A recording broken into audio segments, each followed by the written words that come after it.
I, 28, female, met my fiancé Zach, 28, male, 3 years ago through a dating app. We went out on a few dates, but it sort of fizzled out initially when we realized that we were fundamentally really different people. He was more of a social person and mostly wanted to go to bars and clubs, but I liked a quieter life. No hate against the people who live the party lifestyle, but it just doesn't work for me. Also, he's the heir to his dad's business, so it's not like he has to worry about his career, whereas I did, so I ended up ghosting him after the first few dates. However, we reconnected later when we met again at a friend's birthday party a few months later, and there we ended up spending all our time together at the party and we left as friends. Soon enough, he asked me out again, and this time I decided to give him a real chance instead of just giving up because of our differences like I did the first time around. And we ended up getting pretty serious, as you guys must have realized by now. He and I still were very different people, but we did love each other, and I believed that that would be enough for our relationship to work. My only and quite possibly my biggest issue with his behavior throughout our relationship was that he was never serious enough about anything, and he was a little too relaxed about life. He said that he just liked to go with the flow, but I really think that he just never had to face real problems because he just had everything served to him on a silver platter all his life because his parents could afford to. Meanwhile, I'd had to work for everything that I had because my parents were both high school teachers and did their best to raise me. But of course, I wasn't as rich as Zach was, and I don't mind it. My parents did their best, and I'm proud of them, and also myself, because I work for everything that I have. I'm a dentist, and I lead a nice life, so I have no complaints about how my life turned out, and I'm grateful to my parents for doing their best. Zach obviously had a very different childhood as compared to mine, which I already spoke about, and as much as I'd hate to admit this, up until a few days back, I'm afraid it's true that his lifestyle has made him lazy. And he takes everything for granted.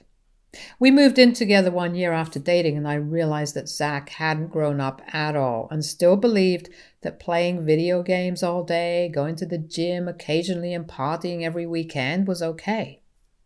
He'd go to work twice a week only if he felt like it. He'd work at home the rest of the week and sometimes wouldn't even do that. And there were no repercussions for it because, of course, his dad owned the company and nobody could say jack to the boss's son. He was out and out a product of nepotism, and he was proud of it too. He didn't hesitate to play that card at work either and got paid every month for doing practically nothing.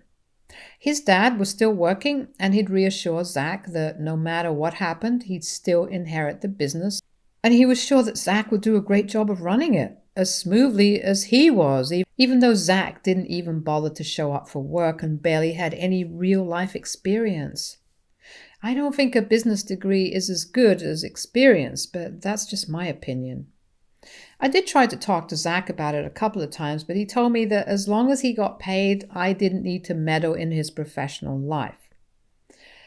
To be fair, he did have a point because he was bringing home the money, so I couldn't really complain about him not contributing because he actually was. The only problem was that I knew that he wasn't doing anything to deserve it, and that bugged me a little. But at the end of the day, he was still earning. And I didn't want to fight with him pointlessly, because if his dad was okay with this arrangement and he was okay with this arrangement, then who am I to disagree? So I let it go on and tried my best to ignore their strange working arrangement. My parents were in their early 50s now, so I was trying to support them a little because it was the right thing to do, and also because I wanted to. Most importantly, at this point, I could afford to help them out so they could save up for their retirement. Zach and I kept our finances separate, so I didn't think it was important to tell him what I did with my money, since he never told me what he'd do with his. As long as all our bills were paid, I didn't think it mattered what we did with our hard-earned money. At least in my case, it was hard-earned. So anyway, I'd pay off a couple of my parents' bills every month whenever I could, and even though they asked me not to, I'd do it because I liked knowing that I was helping them out. I didn't think anyone would have a problem with this, but then a couple of months ago, Zach brought it up with me when he found out that I'd paid my parents' electric bill for the month. My parents had been visiting the day before and they just brought it up conversationally, and I didn't think it was a big deal, but I think Zach didn't feel the same way about it. He told me that I should have discussed this with him first and then said that now I must ask him before I send any money to my parents. I didn't take that well at all, and we got into a fight over what he said because I don't think I owe anyone an explanation as to what I do with my own money. I worked for it, I earned it, and so nobody else but me gets to decide what to do with it. I've not asked him what he does with his money either and how he spends it, so neither should he have a say in what I do with my money, especially when I'm not even wasting it on buying my friends drinks at the bar every weekend. And also, as a dentist who works in a really well-known hospital, I can afford to help my parents out, so I didn't appreciate him telling me to ask him before I did whatever I had to do. That was a major fight that we had, and we didn't speak for a few days after that. But then he apologized to me and we made up. A couple of weeks after that, we got engaged and I got super busy with the wedding prep, so I forgot about that argument of ours. It's been 6 months since we got engaged and we were supposed to get married this week, 3 days back. It didn't happen because the night before we were supposed to get married, Zach came to me with a document and asked for my signature on it. We'd planned to stay separately until the ceremony, so he was about to check into a hotel nearby, leaving me alone at home, and told me that I needed to hurry. He seemed kind of uncomfortable with the whole thing and was trying to rush me through it and get me to sign as soon as I could, but I'm not stupid. I wasn't going to sign anything without knowing what I was getting myself into. And so I read through the document. At first, I thought it was a prenup or something, but while reading, I realized that this contract was about something else altogether, and it was a lot more disturbing when I had that realization.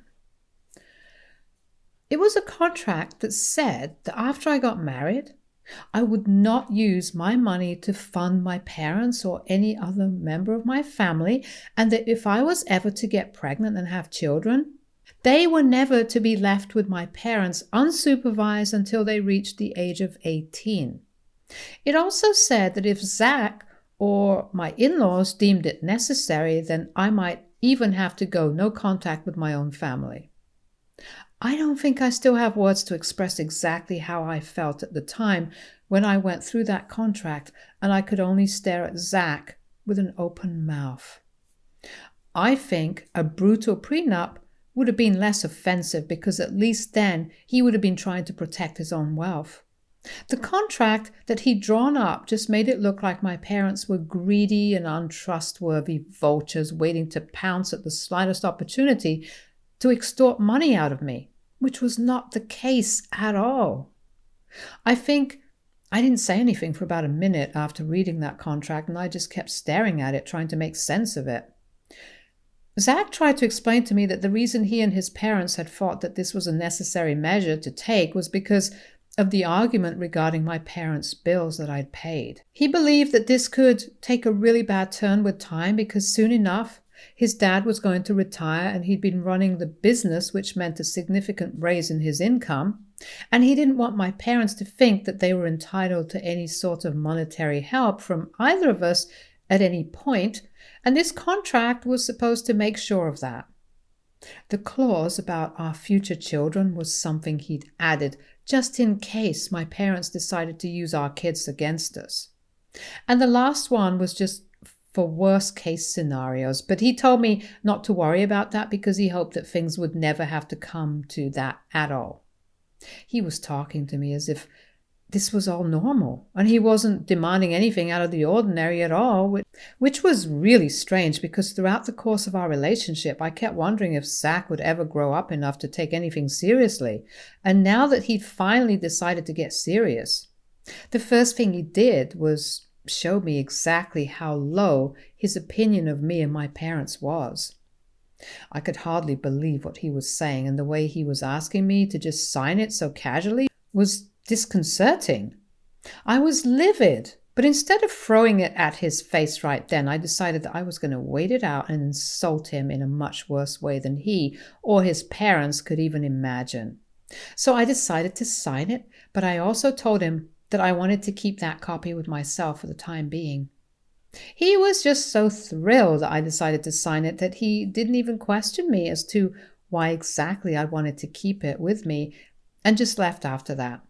I didn't fall asleep until really late at night because I couldn't bring myself to accept that the guy I'd loved and tolerated for 3 years actually looked down on me and my parents, and he'd never considered us equals at all.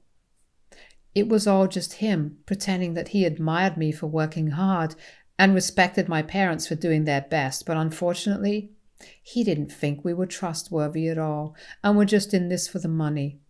It was ridiculous, of course, because I'd never asked him for money and neither had my parents ever asked me, but I just liked to help them. And as for Zach, he'd never given me as much as a dime, so I don't know what he was so paranoid about. It was disgusting, and my anger and frustration at my decision to stay with Zach despite his refusal to grow up. The entire night, I struggled to come to terms with the contract, and I just kept reading it over and over again because there was just no way that Zach and his parents had actually drafted something like this and then believed that it was appropriate to ask me to sign this, as if it was just no big deal. To say that I was furious would be an understatement, and I felt like I really had to get my revenge and make sure he and his parents felt just as awful and humiliated as they'd made me feel. So the next day, the day of my wedding, I did everything I was supposed to and pretended it was all fine. Then, finally, after I'd walked down the aisle and it was my turn to say my vows, I asked my maid of honor for my purse and brought out the contract to read it out. Everyone looked confused and thought that I must have written my vows down, but my almost in-laws and Zach were the only ones who looked alarmed because they knew what was coming now, and they'd guessed it right because instead of saying my vows, I began reading the contract out loud for everyone to hear and went through all the clauses extra carefully and then announced in front of all the guests that this was what Zach had made me sign the previous night. But unfortunately, I was not that in love with him either, and I could finally see him for the man-child that he was, and his parents for the privileged douchebags that they were.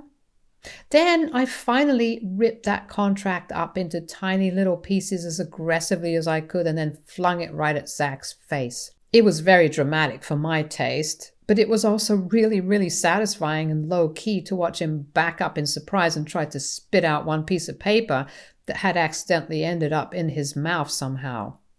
As he spluttered and tried to call me back, I grabbed my parents' hands and walked out with them in tow and my head held high. I'm not a generally arrogant person, but in that moment, I swear I actually felt like the most powerful person alive. I didn't look back to see the chaos that ensued because I got into my parents' car and drove us home. Their home, my childhood home. It was a quiet ride home and none of us said much, but I could hear my mother crying in the back seat and my father trying to shush her. After we got home, I changed into something more comfortable and erased any trace of makeup I had on my face, and only then did I finally sit down with my parents to talk to them about what actually had happened. But before I could explain, they were the ones who sat me down and told me that they were incredibly proud of me and couldn't believe that they'd raised a daughter like me. Or at least my dad said that. My mother was too busy crying for me to be able to make out her words, but she was nodding along, so it's safe to assume that she agreed with what my dad said. I was happy that they were proud of me because honestly, that's all the validation that I needed. It had been really tough for me to give up on my 3-year relationship because more than loving him, I was used to having him around and being with him. Zach and I didn't always have a bad relationship all the time, and we'd also shared a really good bond, which is why I stuck around for so long and waited for him to change. But that contract was the last nail in the coffin. I couldn't get married to him after that, knowing that he had no respect for my parents. I didn't even expect him to love them, but respect was the bare minimum, and if he couldn't even offer them that, then we definitely weren't right for each other. I've been staying at my parents' place since then, the evening of my almost wedding day, Zach called me up and cussed me out, but I didn't mind because I knew that I'd humiliated him much worse than anything he'd be able to do to me. So now, it really didn't matter how angry he was or how insulted he felt because that was the intention. I wanted him to feel the way he'd made me feel, and I think I'd succeeded on that front. But the real reason I'm here is because yesterday I received a tearful voice note from my almost mother-in-law accusing me of making a mockery of her and her family publicly, which was unfair according to her, since the contract that they'd presented had been in private. And if I'd felt that offended by the contract, then I should have just rejected it then and there instead of taking things so far and being so dramatic. I don't regret what I did, but I feel like she has a point because had I not gone ahead with my plan, then I could have dealt with the entire situation privately without involving my parents and making them feel conscious about themselves.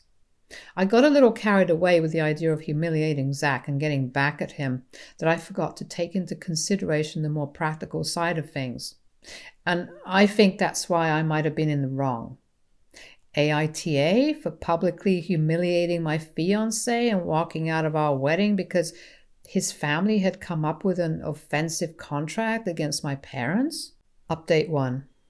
So I decided that I wasn't in the wrong at all. I might have been a tad bit impractical and impulsive, but still. That's a far cry from selfish, cruel, and disrespectful, which is what they'd been. I know a lot of people still disagree with what I did and think I'm the bad guy here, but I don't care. I did whatever I thought was appropriate, and honestly, most people here think that I was completely justified in what I did. So clearly people who think I was wrong are in the minority.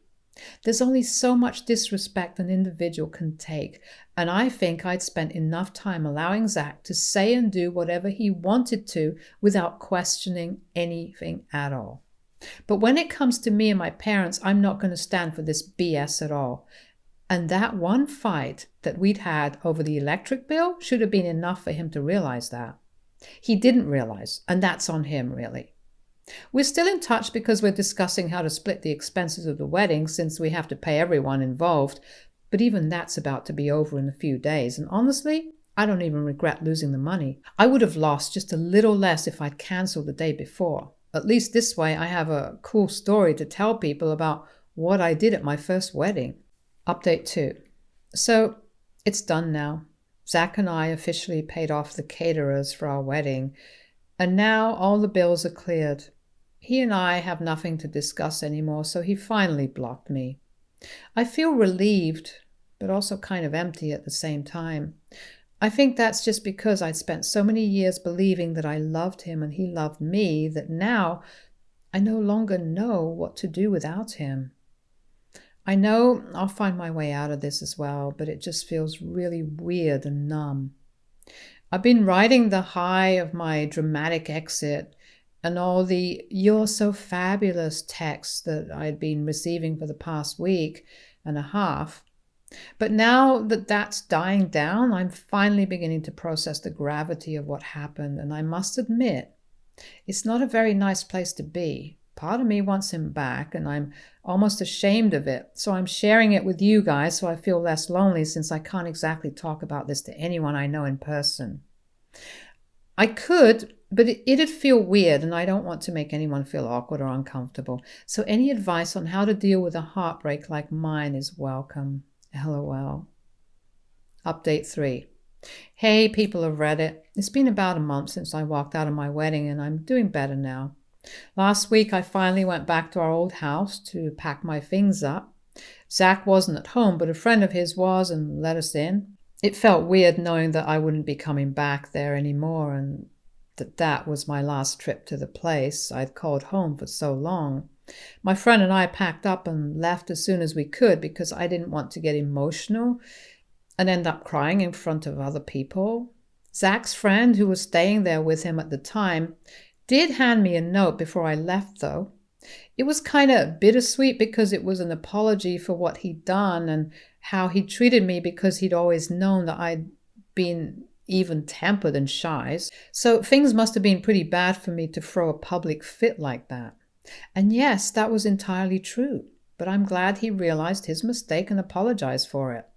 He also said a couple of other things, like he wanted us to meet again sometime in the future, when both of us would be in a better space, because he thinks that both of us were immature in the course of our relationship and acted like juvenile teens.